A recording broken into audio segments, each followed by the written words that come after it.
forma amena este acto. También nos acompaña Maribel Uteriño, que es periodista y escritora y autora del prólogo del libro, también muy conocida en la casa y por todos ustedes. Antonio Couto, responsable de Volanda Ediciones, la firma santiagueña que es la creadora de la edición tan bonita que ustedes van a poder apreciar. Ahí en la puerta tenemos a la venta este libro, muy linda, una presentación muy agradable y muy linda de leer y de ver. Después tenemos también a Antonio Rodríguez Miranda, secretario general de Migración de la Consellería de Emprego, Comercio e Inmigración de la Xunta de Galicia. Le damos la bienvenida a todos nuestros invitados, agradecemos su presencia y bueno, a todos a disfrutar del día de hoy.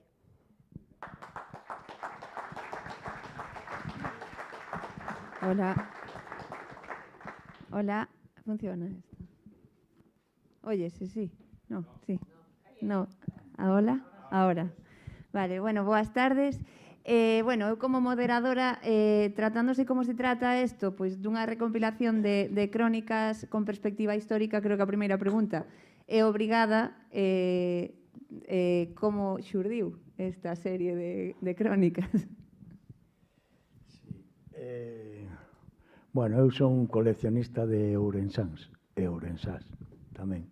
Levo media vida coleccionando e abrindo carpetas no ordenador cando pasa por diante os meus ollos algún ourensán, nome ourensán relacionado con Ourense que con algún interés pois fun abrindo carpetas no seu momento a raíz dunha serie de entrevistas que fixen hai moitos anos na región, lóxicamente, na casa que eran ourensás de enciclopedia. Tuve a oportunidade de entrevistar a un grupo amplo de xente.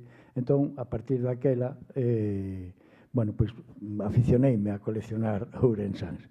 Despois, cando tuve a oportunidade, o xornal me regalou a oportunidade de dirixir a edición da revista Aurea, tan recordada por todos, pois esa ansia por coleccionar ourensáns, digamos que se incrementou. Despois, bueno, quedou aí nun momento latente ata que, bueno, cando deixei de escribir as columnas semanais, as 3 columnas que me absorbían moito tempo, pois planteei na casa esta proposta un día co editor, con Óscar Outeiriño e co-director, con Senchu Pastoriza, e a única condición que me puxo Óscar Outeiriño foi que non foran todos de Celanova, que houbera de algúns outros sitios da provincia de Ourense. Eu xa tiña unha colección ampla e marqueime, bueno, pois, os retos de empezar sin saber que isto iba a chegar ao 191, que foi o que se publicou, a crónica que se publicou a semana pasada. Aquí están os 100 primeiros. Bueno, paro aquí porque senón xa enfío con todo e non deixo facer as Nin que foran preguntas. todos de Celanova, nin con Curros Enríquez relacionados tamén. Hai algún relacionado con Curros Enríquez, pero de soslayo, é dicir. Sin embargo, sí que empezou toda a serie con a mirada posta en Celanova, en concreto cunha tella que se colocou nun edificio moi importante, e con Elixio Rodríguez, que era tamén da comarca, e a súa relación con Olof Palme, non? Entonces, como foron, estas foron as primeiras que arrancaron a serie, como foron chegando as historias? Algúnas estaban xa, pero outras como foron chegando? Bueno, eu non son historiador, por lo tanto non podía escribir historias, digamos, ao uso como faría un historiador. O que si sei, porque levo escritas moitos anos, bueno, máis ou menos facer crónicas xornalísticas, e ese foi o primeiro, digamos, a primeira máxima que me impuxen foi escribir unhas crónicas.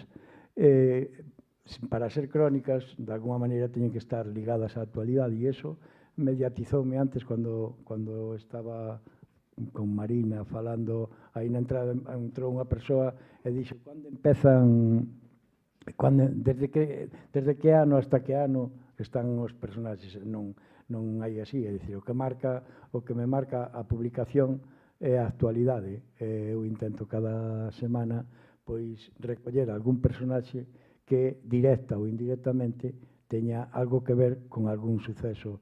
Hoxe estamos a punto de ter, acaba de haber unha manifestación aquí en Ourense, Venezuela está como está, pois é un bo motivo, por exemplo, por poñer un exemplo. Non quere dicir que do lunes vaya a ter que ver con Venezuela, pero se cadra así, porque andando cavilando a ver que publicar, non? Entón, esa é a máxima primeira, é dicir, que son crónicas xornalistas que tratan de recuperar a un personaxe ou a un momento ou sacalo, digamos, do silencio da historia, porque son na gran maioría son anónimos, e no caso de que son que foi xente coñecida intento buscar algunha parcela singular, non? Que lle dé un interés engadido ao que xa moitas veces se sabe se os personaxes son conocidos. Claro, moitas veces chegamos ao sábado, venres en proceso de documentación, sí. Ca fecha de entrega en domingo. Se lle pedín disculpas a Sechu, a Héctor, a Juan Luis e a Miguel, porque a veces, bueno, están esperando por min a que acabe para enviala antes de comer os domingos, non? Pero, bueno, falabas antes de que eres coleccionista de Ourensáns, sei que moitos estaban xa aí como na nevera esperando o seu momento que os ligase ca actualidade, pero moitos outros foron aparecendo polo camiño, non? Sí. Tú eras consciente de que había tanto de onde rascar? No, cando lle dixen que non iban ser todos de Celanova, dixen a ver como fago agora, para que non sean todos de Celanova. Pero, home, aí sí que hai que facer unha parada un pouco seria no sentido de que hai que agradecer lóxicamente a salida á rede. As redes, todos criticamos as redes por moitas cousas, pero as redes teñen moitas cousas boas. Evidentemente este proxecto de facer 191 crónicas en 191 semanas con personaxes que nada teñen que ver entre eles, que un son viviron en Buenos Aires, outros viviron en Minas Xerais, outros viviron en Nova York, outros en Roma ou en Berlín. É imposible facer un traballo, aínda que sea solamente para unha páxina. Hai 5 anos probablemente aínda sería un pouco máis, pero non moito máis, sería imposible acometer este proxecto e cambiar de personaxe, de contexto xeográfico, de contexto histórico nunha semana. Eu nunha semana o que fago é facer un percorrido pola trayectoria vital dunha persoa. Eso gracias a democratización, fago aquí unha reivindicación que nos ten dado da información ás hemerotecas, sobre todo as que están abertas, porque despois hai moitas que están pechadas e só podes ler o titular, e fago unha reivindicación especial pola hemeroteca da región. Non sabemos o que temos hasta que realmente empezamos a fondear nela, non? Ahora está en aberto ata 1975, me parece, desde 1910, que foi cando se abriu, realmente está contada o día a día da sociedade de Ourensán, con un luxo de detalle que realmente eu convido, sei que hai moita xente aquí que entra habitualmente nela especificamente na da región, pero igual que na región hai outras moitas, gracias ao proxecto da Galiciana, que tú coñeces tamén. Sin eso, evidentemente, sería imposible acometer este proxecto, non? Bueno, a pregunta de agora igual é un pouco como pedirlle a un pai que escolla entre os seus fillos favoritos. Entre tú e a Rosalía. Non vai ser tan cruel a pregunta.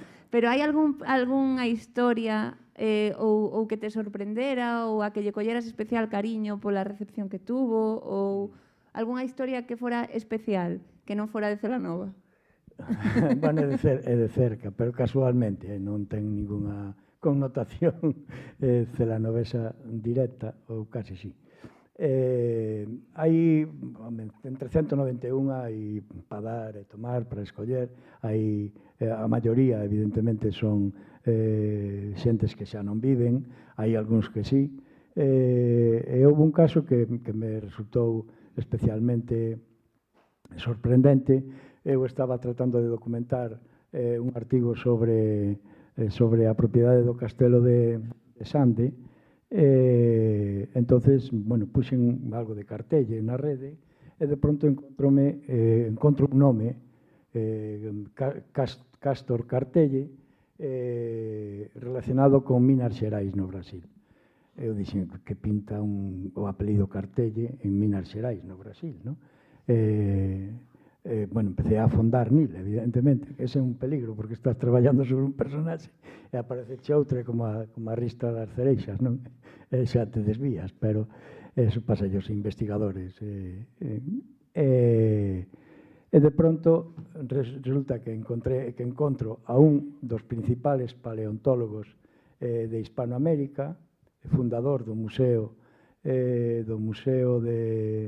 de Paleontoloxía ligado á Universidade de Minas Xerais, que marchou con 17 anos sendo jesuíta para Río de Janeiro, e que despois foi á universidade, saliu jesuíta, foi á universidade e empezou na arqueoloxía, especializouse na paleontoloxía e hoxe é unha voz, ten algúns libros que nos mandou despois, un libro dedicado aos nenos para que se aproximen ao mundo da paleontoloxía, no que vendeu 100.000 exemplares.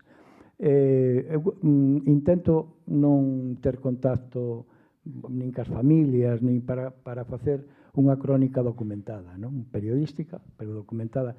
Neste caso, intentei localizalo, non?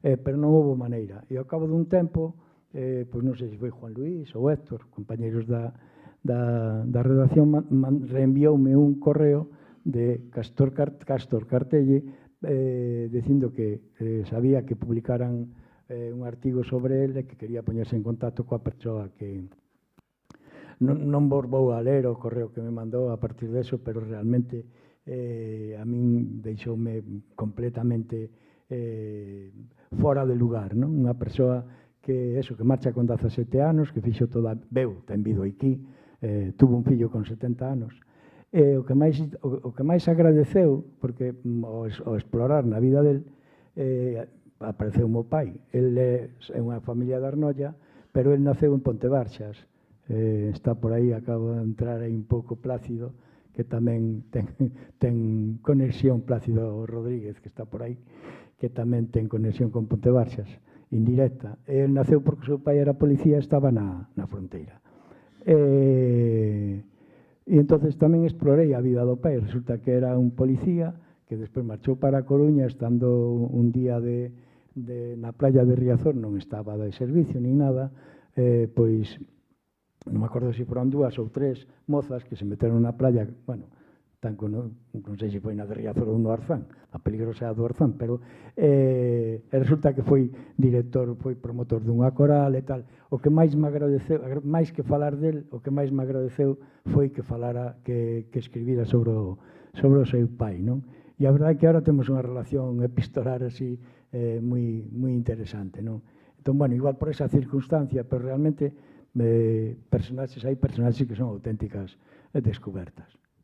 Vou falar eu solo, eu dixen, vou traer a 4 acompañantes porque teño medo escénico, resulta que vou falar. Pero teño preguntas para todos. Vale. Bueno, neste caso, en Minas Xerais, poderíamos decir que, como aquel mantra tan manido de hai un gallego en la luna, realmente podemos decir que a través dos personaxes ourensáns, e que hai 100, no xornal hai 191, pero seguro que hai moitísimos máis, poderíamos decir que podemos casi escribir boa parte da historia do mundo a través da mirada destes personaxes. A min tenme enseñado moito da historia contemporánea, realmente casi. Non conseguín ningún de Australia, O sea que aquí fago unha chamada, se alguén ten algún coñecido, algún que saiba Monxardín, seguro que sí. En Monxardín ten dos 5 continentes. De Australia, sí. Pois, realmente, claro, non é só a xeografía, senón tamén é o momento histórico. Entón, a min tenme servido de lección a moitos niveles, non? O título teóricamente da charla, que tal como estaba anunciada, era sobre a emigración ourensán polo mundo.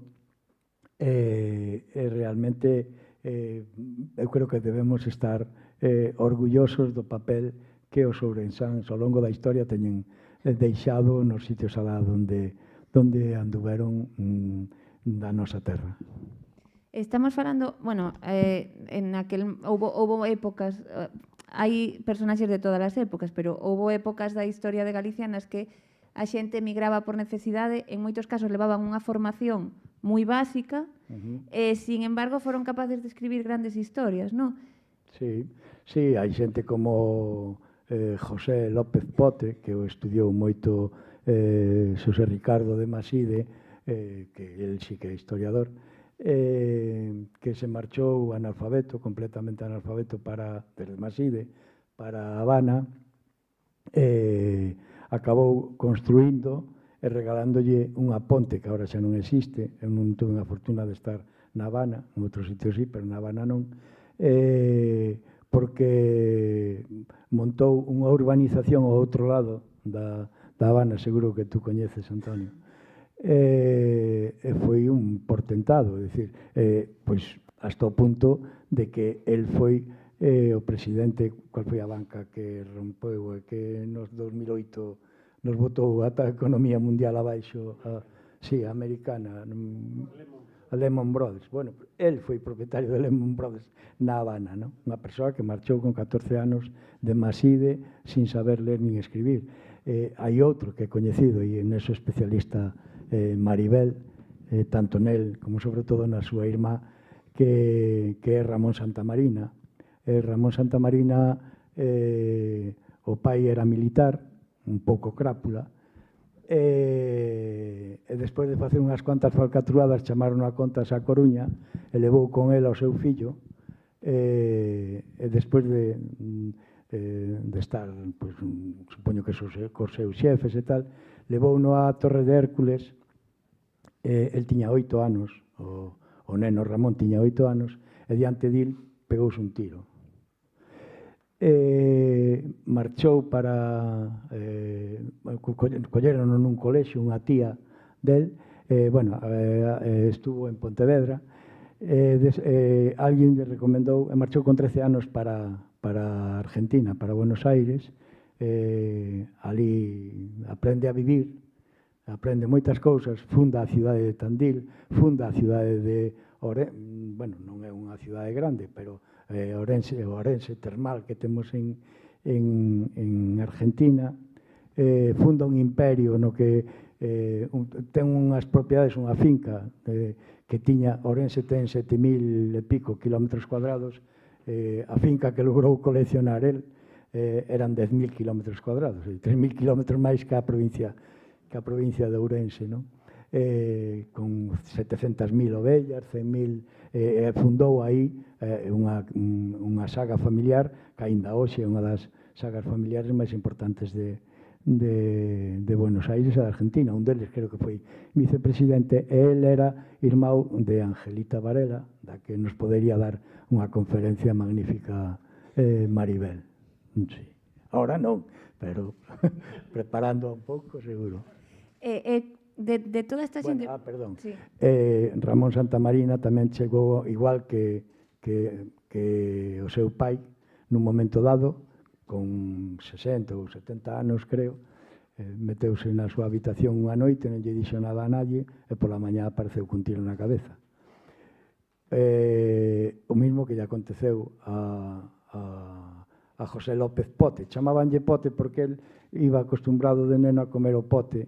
Con ese nome o recoñeceron durante toda a vida, neste caso na Habana, e tamén despois de que tuvo as crisis, é dicir que nas historias de emigración hai alegrías, pero tamén hai moitos dolores, non? Sobre todo a xente que non aparece nin sequera nos medios de comunicación, pero aí a ese xa non nos podemos estudiar. Pero bueno, el tamén se meteu nunha habitación nun momento dado e tamén se pegou un tiro, non? É dicir, que está a grandeza e a miseria, non? Da condición humana. Bueno, as situacións extremas sacan o mellor e o peor, non? Da xente. Si tiveras que decir un rasgo común que lle aplicarías a todas estas personaxes, cuál sería? Emigrantes houbos e hainos e haberaos, estamos vendo agora, ao longo da historia, é dicir, o ser humano, se non se move, é unha planta. Eso é un principio fundamental, non? En Galicia, en xeral, tamén temos unha certa personalidade propia no mundo da emigración. Sin embargo, eu creo que en Ourense hai unha serie de matices non que sean moi, digamos, non sei como describilo, é dicir, non somos tan especiales, non somos todos guapos ni todos santos, non? Pero hai unha serie de matices que eu teño visto repetido nas vidas vividas por esta xente. Unha é a humildade, o compromiso coa terra, o compromiso coa sociedade galega, cando chega a unha posición social interesante, é moi difícil que non participen nos beneficios ou apoiando os beneficios da comunidade galega no seu sitio. Teño sei que anotados por se non olvidábame. O debezo polo retorno á terra, é dicir, nunca deixan de pensar en volver por millor que estén nos sitios onde están. O tesón, a constancia, a perseverancia e a tenacidade, tamén o saber estar no lugar oportuno no momento oportuno, é dicir, no instante decisivo, como decían do fotógrafo, e a capacidade de integrarse no lugar a onde chegan sen renunciar aos seus principios de onde partido. Tamén a familiaridade. É dicir, un concepto, repítese moito, un concepto moi alto do que é a familia, non? Hasta ese punto, como lle pasou a Ramos Santamarina, non? E xa para enlazar co seguinte, de que forma este proxecto das crónicas de Agora e Sempre se liga de xeito intrínseco á filosofía do xornal no que se está facendo, non? A filosofía da región? A ver, a región apostou desde hai moitos anos por ser un punto de referencia para a emigración ourensá.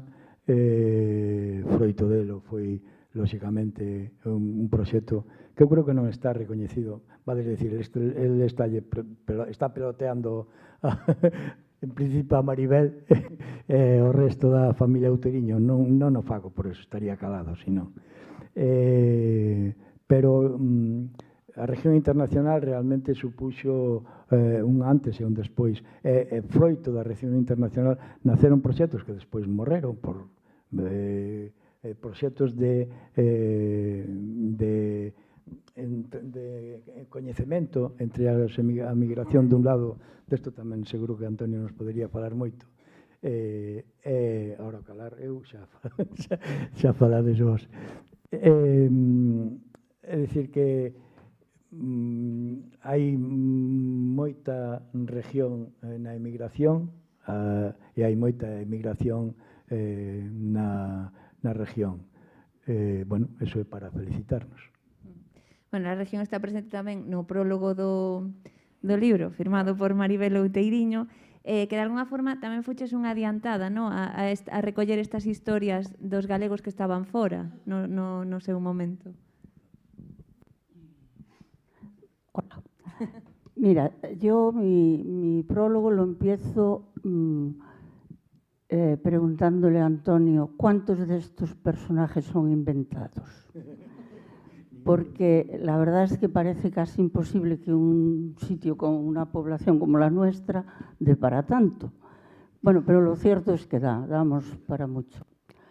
Que me preguntaste? Das entrevistas que facías, aquela serie de entrevistas de galegos que estaban, bueno, de ourensáns que estaban fora. No cabe la menor duda que lo que decía Antonio, que la emigración fue importantísima para el tema de la región. Efectivamente, la región internacional fue un fenómeno único en el mundo, que luego copiaron los turcos, porque no solamente íbamos a los emigrantes orensanos, eran los emigrantes españoles, sobre todo en Europa, que hay que darse cuenta lo que era en los años 60 y 70 un señor que emigraba de aquí, que no tenía ni idea del idioma, que no tenía manera, que es decir, que ni viendo la televisión, leyendo la prensa extranjera se enteraba de nada. Y la región le mandaba noticias no solo del país, sino también de su pueblo. Bueno, fue importantísimo, yo creo. Y luego, por ejemplo, pues la historia de la migración española está ahí.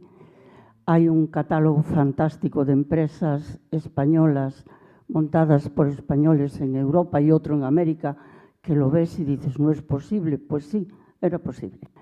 Bueno, pues a lo que íbamos.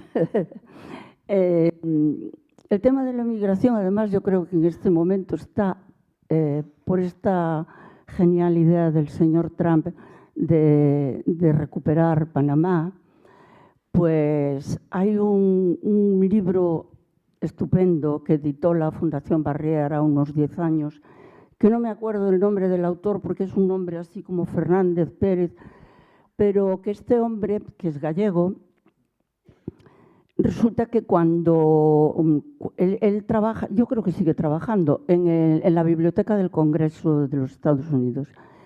Y cuando Panamá efectivamente pasa cuando Estados Unidos le cede el canal a Panamá, toda la documentación de los americanos pasa al Congreso, con la suerte de que le encargan a este hombre que la catalogue. Entonces, el libro es una maravilla porque está estupendísimamente documentado y pues nos da cifras como, tampoco me acuerdo ahora sí muy exactas, pero de a lo mejor 80.000 extranjeros que participaron allí, pues 10.000 eran gallegos. Y bueno, pues no sé, en este momento creo que también se merece un recuerdo. Y bueno, a lo que íbamos, no te inventaste a ninguno. Bueno, a mí hay uno que me gusta. Hai unha historia apócrifa, sí. Aí fixen un apócrifo, porque non quixen meterme en profundidades personales, que foi cando inauguraron en Quintela de Leirado un museo da inmigración en Guinea, esa singularidade. Es un museo fantástico, sí, que lo vayan a ver. Recomendamos a súa visita. Non quixen meterme en nombres por proximidade, sobre todo, en historias reales. Entonces creei unha historia que está recollida de recortes de xente que eu coñezo. É dicir, entonces fixen como era a película? Creo que o título era Un viaxe a Guinea de Leirado. A Quintela de... No, a Guinea de Leirado. Un viaxe a Guinea de Leirado, algo así. E é único. O resto son historias reales, máis ou menos. Claro, claro. O realismo máxico hai que darlle. Sigo, sí. Bueno, entonces, yo me declaro una feroz lectora de biografías, memorias, diarios, autobiografías y todo esto.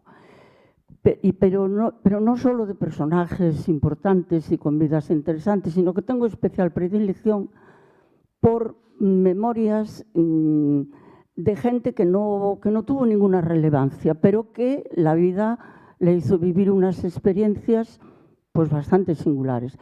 Y sobre todo lo que me atrae más de esas memorias es que no es gente profesional que sepa escribir, ni que esté especialmente formada, y eso hace que tenga una espontaneidad y una frescura y que vaya muchísimo al detalle.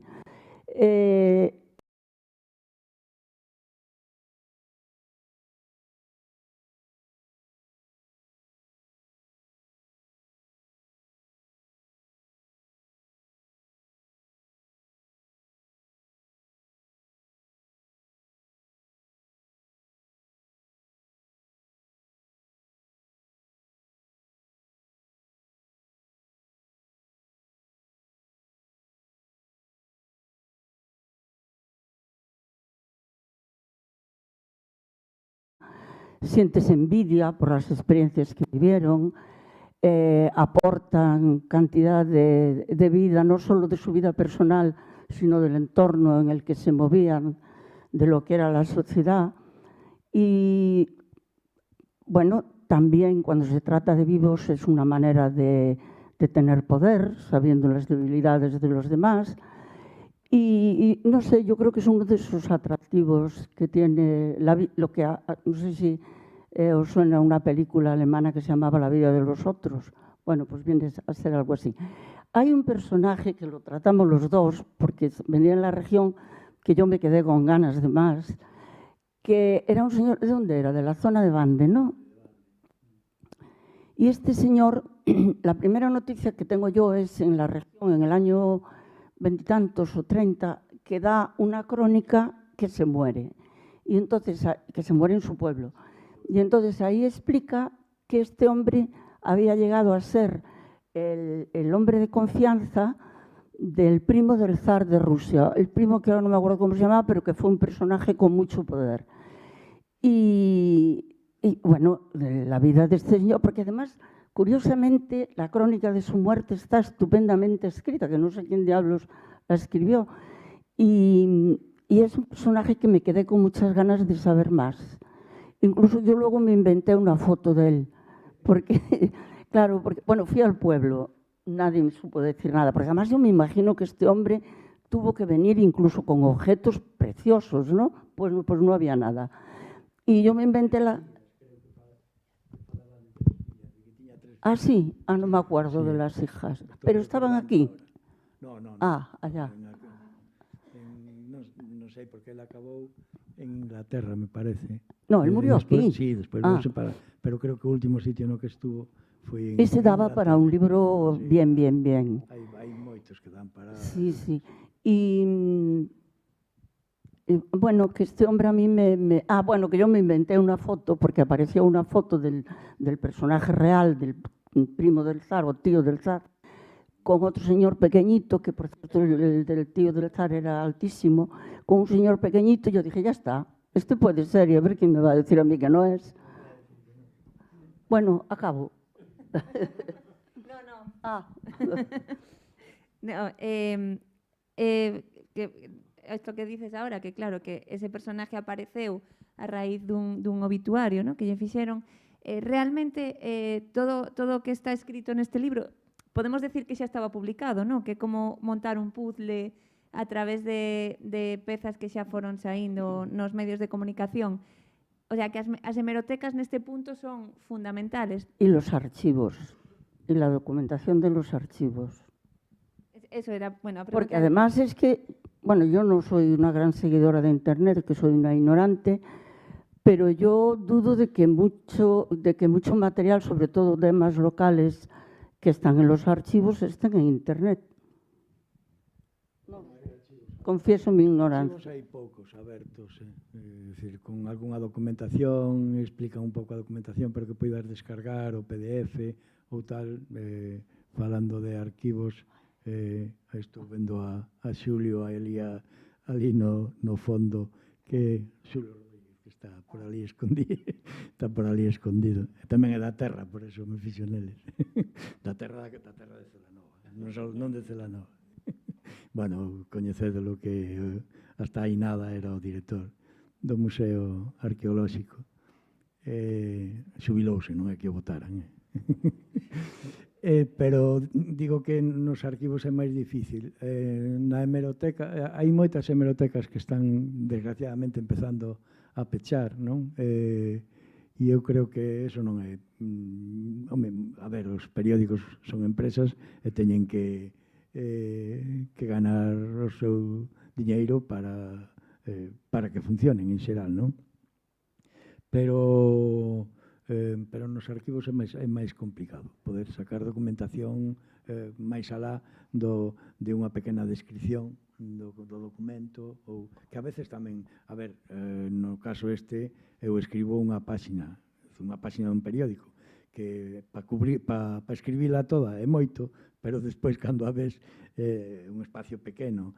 É certo que o que plantean estes artigos, estas crónicas, é apuntar ao personaxe. Nestes momentos, con toda a información que hai na rede, se a ti te interesa especialmente o personaxe, lóxicamente é cuestión de meterse un pouco e saber navegar un pouco pola rede para ampliar coñecemento. Pero tampouco hai que olvidar el trabajo de campo. Yo, como reportera que soy, me parece importantísimo ir al lugar de los hechos, hablar, aunque la memoria ya sabemos que a veces es traidora, pero lo que encuentras muchas veces, aunque sea a través de un tataranieto, pues no están los archivos.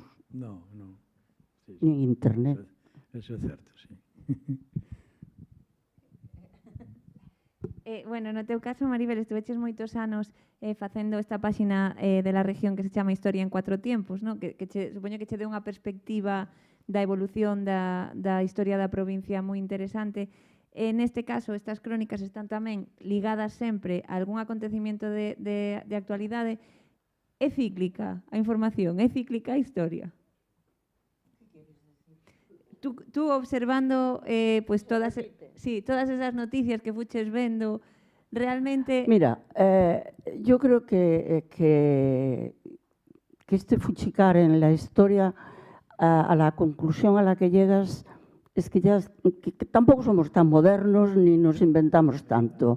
O sea, yo hace unos años publiqué un libro de publicidad local, de empresas locales, empezando por el primero que encontré de 1820 y tantos, y te quedas asombrado y dices, pero si ya se lo habían inventado todo, si ya sabían todas las trampitas de la publicidad.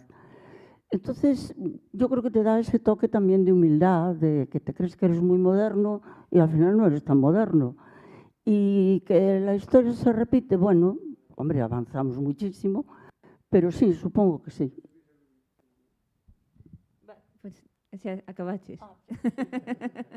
Vale, bueno, estas 100 primeiras crónicas están recollidas no volume editado por Volanda. Como foi? Que foi o que lles chamou a atención desta serie de crónicas a editorial para decidir recompilalas neste volume? Bueno, primeiro, boas noites. Segundo, estáseme ocurrindo nacionalizarme orensano ou pedir o habeas corpus, non? Porque hoy entereime de que había unha tertulia, debate sobre migración. Estou con expertos de migración, eu non o son, non? E segundo, pois eso, de temas focalizados en Ourense, en orensanos, uns de nacemento, outros de residencia e outros de querencia, non? Porque foi un pouco o que vin no libro, non?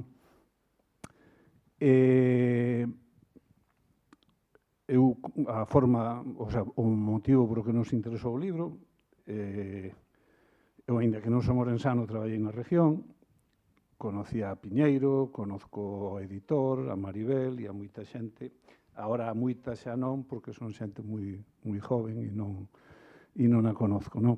Entón, foi Sechu o que me chamou e me dixo, mira, hai aquí un libro que ao mellor vos pode interesar, bueno, pois eso, con toda a prudencia coa que el fala, sin compromiso ningún e tal, é un libro de Piñeiro, conocía a Piñeiro, habíamos colaborado, Piñeiro é un hombre da cultura e cando se fala pois de determinados temas sempre hai que recurrir a Piñeiro e en proxectos audiovisuales que habíamos feito, pois habíamos contado con Piñeiro, quero dicir que de alguna maneira o vínculo, aunque eu facía moitos anos que non estaba na región, o vínculo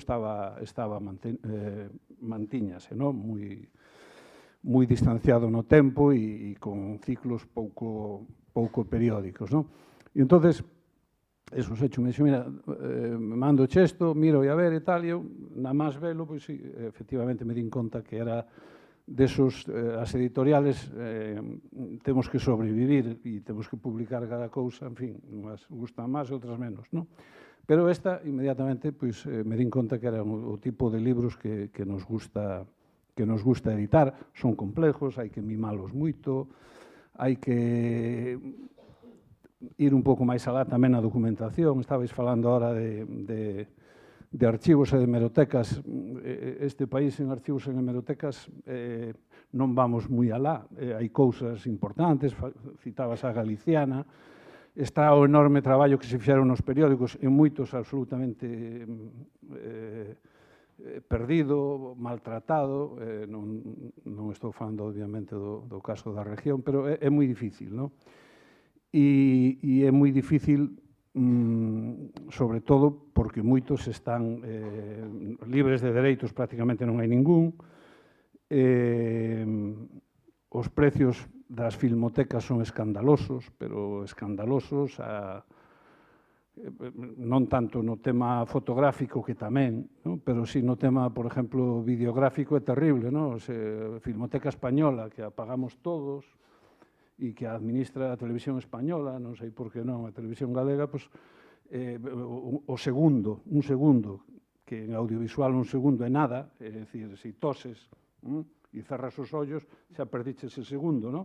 Pero computaches entre 30 e 60 euros, non? Por segundo. Entón, quero dicir, digo que son libros complejos porque se queres abundar un pouco en temas gráficos, etcétera, e documentais, a veces é difícil de tal. Pero, bueno, ao que iba para non enrollarme máis, automáticamente vimos que era un libro de interés, que dá que facer, son libros, teñen moito traballo de maquetación, etcétera, pero, bueno, era un libro, eran 100 historias, un libro fácil de leer, para leer de un tirón, son historias variopintas, non? É dicir, pois hai xente no libro que, non, como se di, creo, en algún sitio do libro, que merecen unha enciclopedia e outros se despachan nun titular, non? Pero calquera deles poden resultar fascinantes, pois si que nos amalgama un contador de historias como é Antonio, non? Que eu creo que con este libro, falo con esta liberdade porque son de Lugo, non? Porque o dixen antes. Entonces, quero dicir que se convertiu aí, con este libro, en certa medida, polo menos, un cronista non oficial dunha parte do século, dunha parte, dun ámbito temporal de Ourense e dos orensanos, non? É unha especie de metahistoria de Ourense contada a través de personaxes moi variopintos, moi diversos, é dicir, pois xente que xa de por sí tiña un libro publicado ou incluso algunha película, e outros pois apenas habían salido nunha pé de páxina dos periódicos, non? Pero están amalgamados de tal maneira que o libro se lee de un tirón, non? E en calquer caso son 100 historias independientes, teñen un nexo común casi todos da emigración, non? Bueno, pois eso, desa xente que saliu casi todos coa maleta baleira, o corazón encollido e a cabeza inflamada de ilusións, e iso é fundamentalmente un nexo común que eu encontrei no libro, e bueno, e iso foi fundamentalmente o tema da emigración. Na editorial traballamos en temas de emigración, fundamentalmente en temas de emigración en América, non? É dicir, eso que se dice de que a Galicia moderna se fixo en América, eu son un convencido, non? A frase, lógicamente, non é miña, dicía o Neira Vilas, dicía o profesor Fernández Prieto e outros moitos, non? E entonces, pois, bueno, eso despertou o interese, nos puxemos manos á obra, o libro levou o seu tempo facelo, é dicir, exigiu moitas correccións e tal, e, bueno, e contentos de haber feito este libro. E a nivel personal, máis alá do seu papel como editor, a nivel personal, hai algunha historia que lle chamas especialmente a atención? Bueno, algunhas das que oín aquí xa as conocía, digo, porque habíamos traballado en elas, non? No ámbito, por exemplo, o tema de Pote, non? Por exemplo, o tema de Santa Marina e de algún máis, non? É dicir, todas, además, tamén aí nestes dous casos que tiñan un nexo común de partir de aquí, chegar alá e despois acabar trágicamente, non? E outras, pois, máis variopintas, que son, eso, de personajes que apenas saliron nos periódicos ou que serían simplemente un pé de página, non? É dicir, eso, para unha historia a pé de página, pero que non lle resta absolutamente nada, ni moito menos, na faceta humana a emigración, que é a gran epopea que tuvemos os galegos, probablemente solamente superada por os irlandeses, e ao mellor en algún caso andamos aí, hai que reconocer que é unha gesta dunha dimensión enorme e con irregularidades, está trufada de éxitos e de fracasos. A maioría non volveron. De feito, creo que hai 2 camposantos que son a Chacarita e o Cementerio Colón, que son as maiores necrópolis de galegos, en algún caso con máis de 50.000, non? Pero tamén é certo que os que regresaron, que casi non lle debían nada porque emigraron, pois eso, pobres, cando triunfaron, pois viñeron aquí a compartir a súa riqueza, vemosles escolas, casas consistoriales, lavadoiros, escuelas agrícolas, a primeira escuela agrícola máis avanzada, pois se fixe un Ribadeo, fixe un indiano, Pedro Murias, etc. Bueno, eso hai un certo interés desde non ser iniciado no tema en estes temas e por eso nos decantamos por facelo e encantados. E agora estamos un pouco... Digo que agora estamos un pouco no papel contrario, no papel de que agora temos que recuperar eso todo que nos deron, non? Estamos agora nos na parte privilexiada e moita xente está vindo para aquí. Bueno, é un tema...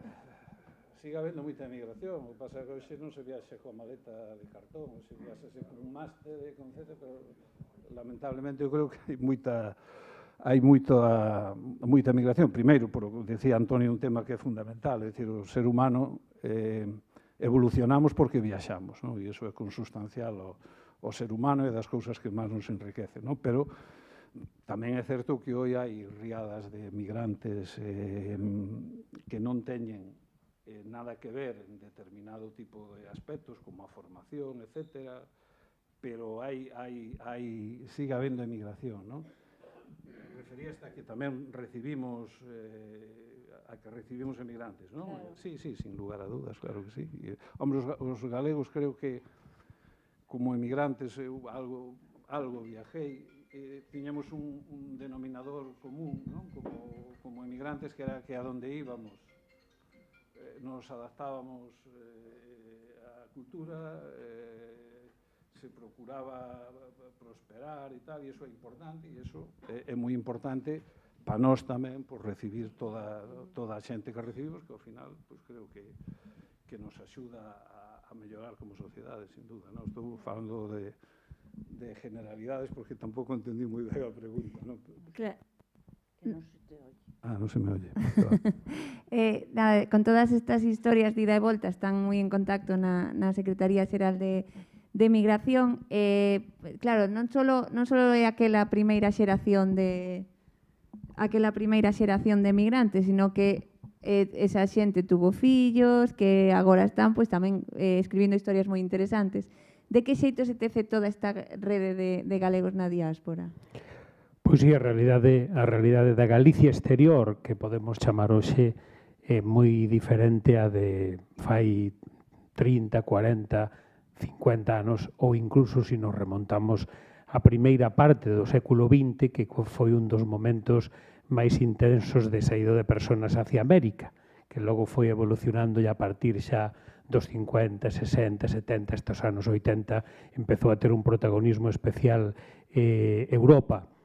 A realidade hoxe eu resumiría con un dato. Un dato é que prácticamente o 80% dos galegos que hoxe residen no exterior xa naceron no exterior.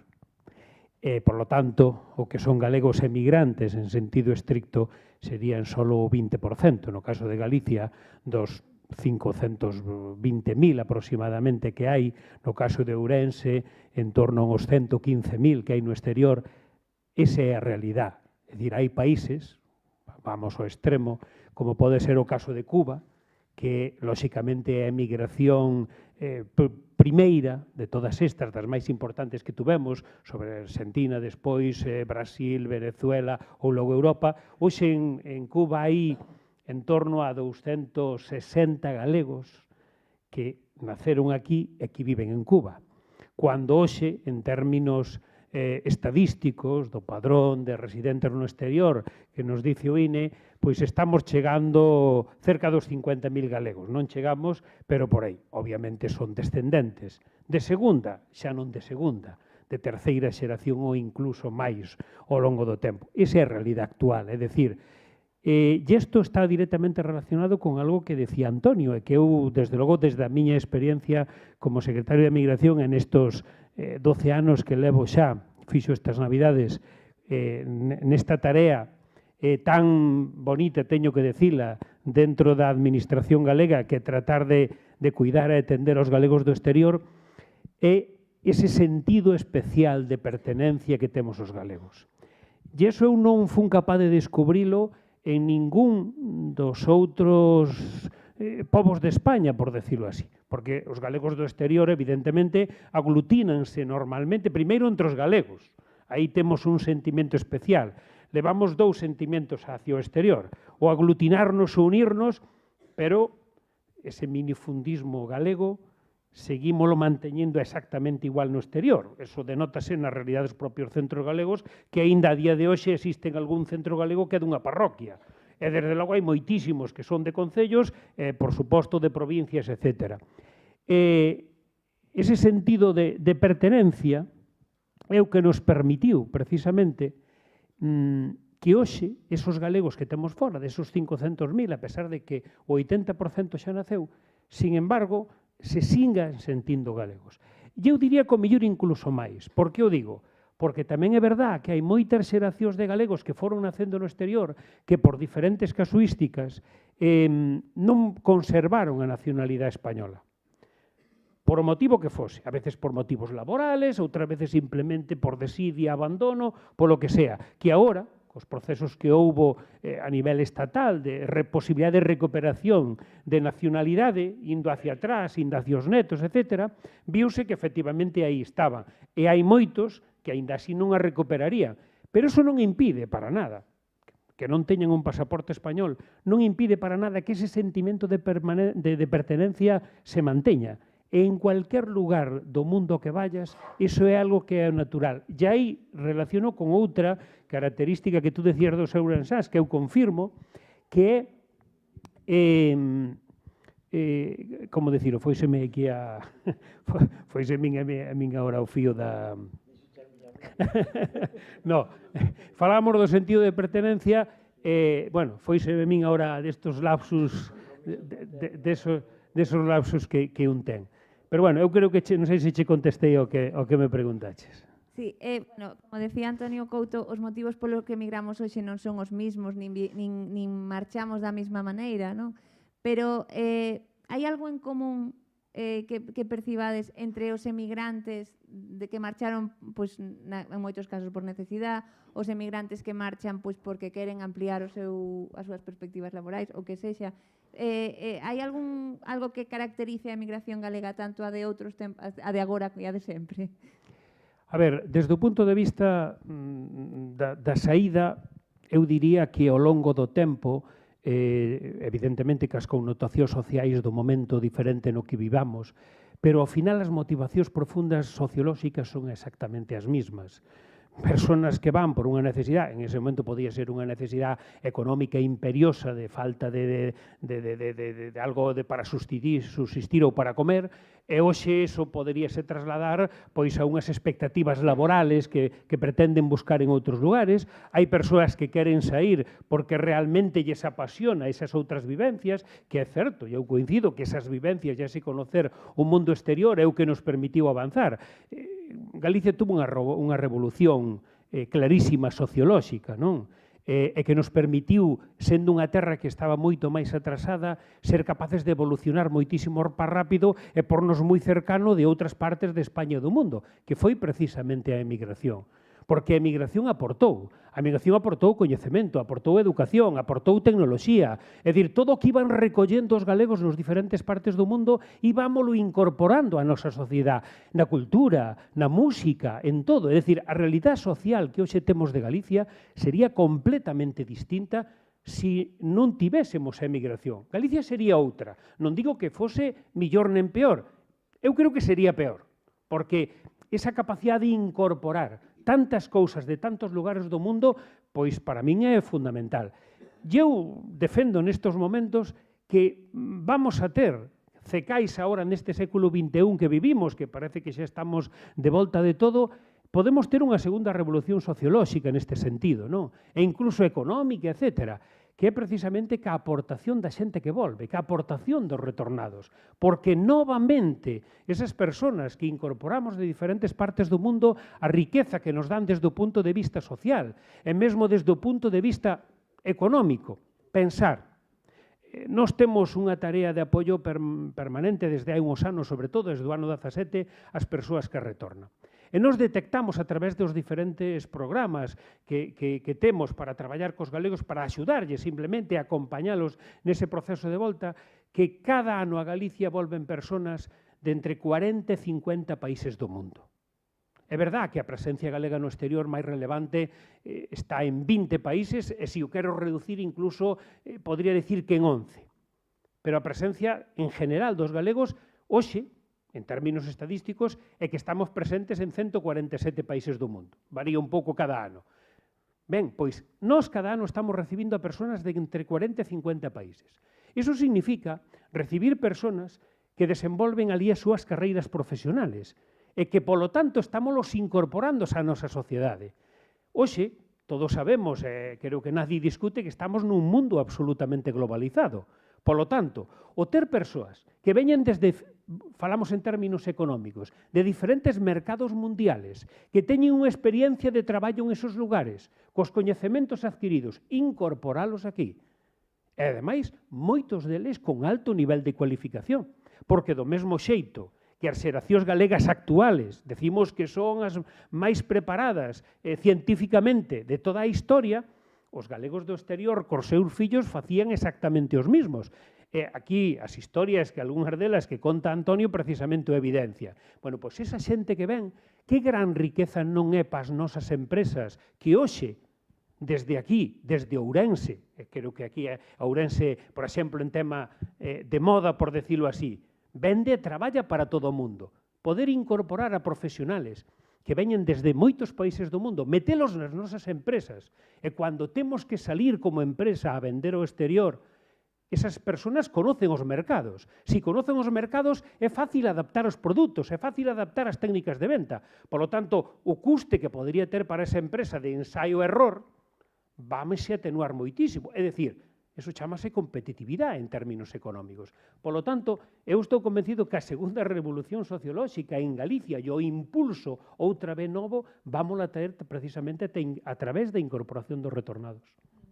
Bueno, e xa a última antes de abrir o turno de preguntas. Os galegos pasamos de ser un pobo que eminentemente emigraba a ser un pobo de acollida, non? Que aprendemos en todo este proceso como sociedade para agora ser ese pobo de acollida? Bueno, eu creo que cualquier persona que veña a Galicia, máis alá dos retornados, que evidentemente é a nosa familia, pero os que poidan chegar como inmigrantes, que eu aquí quero facer un matiz. Cando vemos as cifras de inmigración a Galicia, que son moi altas comparativamente co que viñamos tendo, e que entre retornados e inmigrantes son o que nos están permitindo revertir precisamente os saldos vexetativos negativos. É dicir, Galicia gana poboación porque hai moita xente que volve a Galicia. O saldo migratorio é tremendamente positivo a favor dos que veñen, tanto co exterior como con outras partes de España respecto dos que salen. E iso atenúa o gran déficit que temos de falecementos que son moi superiores aos nacementos. Entonces, bueno, eu o que digo é que isto para nós é fundamental. É dicir, temos que perpetuar, temos que traballar para que isto se convirta nunha realidade, porque esos inmigrantes que veñen a Galicia, que evidentemente vannos a potenciar a nosa capacidade, porque nós temos 500.000 galegos no exterior. Evidentemente, a capacidade de vir inmigrantes é moi superior á capacidade de traer retornados, porque é un número determinado. Un inmigrante en Galicia non se pode sentir estrano. Os galegos non podemos considerar a un inmigrante estrano. Por qué? Porque se o consideramos, estaríamos deshonrando a nosa propia realidade, estaríamos deshonrando a nosa propia historia. E, de feito, evidentemente, desde o punto de vista social, individual, pode haber casuísticas de todo tipo, pero a xente que chega a Galicia engánchase. A xente que chega a Galicia, nós que tratamos habitualmente cos retornados, pero dentro dos retornados hai familia, unha boa parte das familias a veces que realmente non o son.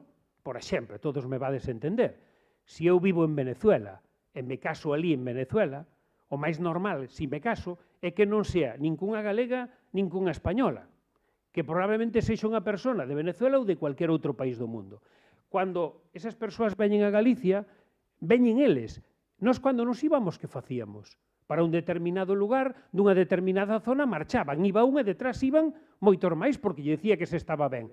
Iso é o que está ocorrindo neste momento. Os inmigrantes que nos estamos recuperando, se mirades as cifras estadísticas, veredes que son inmigrantes de Venezuela, por exemplo, que son, ao final, parte das nosas familias, porque a familia é máis extensa que quen saliu de aquí, de Colombia, que quizá é un dato peculiar, porque efectivamente nós non tuvemos a emigración grande a Colombia, pero está moi influenciada por a emigración a América, e logo, pois, de Argentina, hai algo de inmigración de Marruecos, noutras partes de España altísima, aquí tremendamente pequeniña.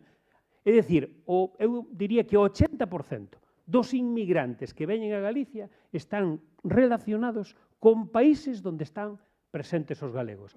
Entón, primeiro, non se poden sentir moi alleos porque realmente veñen con ese efecto chamada, ese efecto arrastre, como nos facíamos cando nos íbamos posterior. Pois, moitas gracias. Bueno, non sei se alguén do público quere facer algunha pregunta.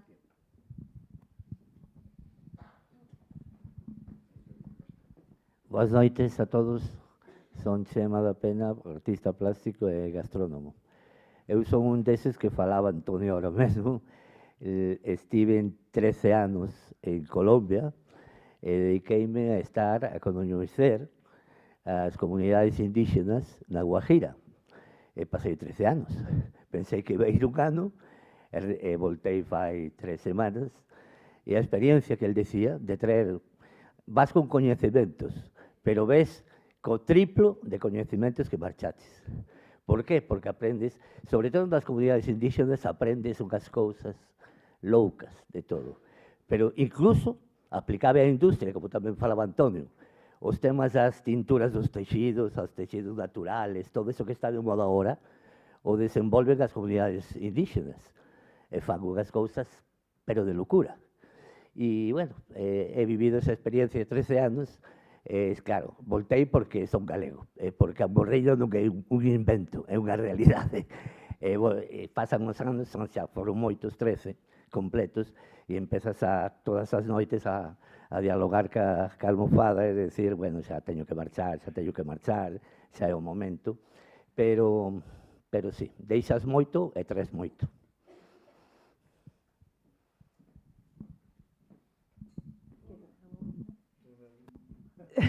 Sí, bueno. Ahora un exemplo que acaba de decir, estou descubrindo, non lle pedín permiso para descubrilo, pero do que acaba de decir Antonio, porque Paola é uruguaya, sí. levaba un tempo. Y me han recibido muy bien, la verdad, que muy agradecida. Y es también como ver cómo se devuelve esa gratitud que tienen, porque claro, en Uruguay tenemos muchos gallegos que llegaron, empresas gallegas que son de identidad en Uruguay, y bueno, es como muy familiar venir acá y instalarse acá y ser parte de esta sociedad. Por la cadea familiar, ¿no? Es decir, que, sí. O sea que non estamos contando mentira ninguna nesta palestra, Traemos probas documentais. Sí. Bueno, lamentablemente estamos ya en la hora de cierre. Bueno, agradecerles a todos los que nos acompañaron. Muchísimas gracias por acompañarnos en esta nueva propuesta de este nuevo año. Muchas gracias, Antonio, ¿sí? Permíteme, sí, claro, por supuesto. Despedirlo.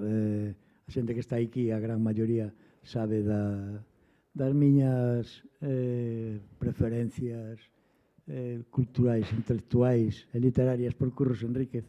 E gustaríame rematar cun fragmento dun poema que unha estrofa está no libro que escribiu Curros, que foi un emigrante. É dicir, mais que di así, titúlase A emigración, obviamente, e di, cando nas noites de luar caladas vía unha estrela polo ceo correr, dicía miña nai coas mans dereitas, Deus te guíe con ben.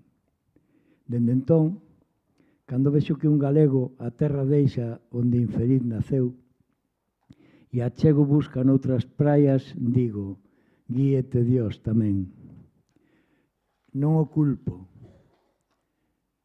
coitado, non o axo, non pido pragas nin castigos para el, nin de que é dono de coller me esquezo para onde lle conviñer. Que aquel que deixa o seu natal curruncho e fora dos seus eidos pon os pés, cando troca o seguro polo incerto, motivos a de ter. Gracias. Wow.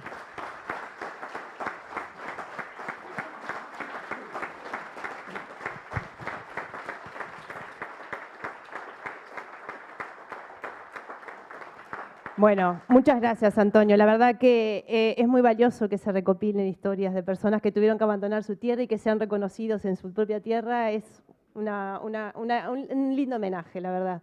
Bueno, y muchísimas gracias a los Antonios que nos acompañaron hoy, el secretario general de Migración, a Antonio Couto, Maribel, un placer tenerte aquí y muchas gracias, Carolina, por haber sido hoy la moderadora en esta propuesta.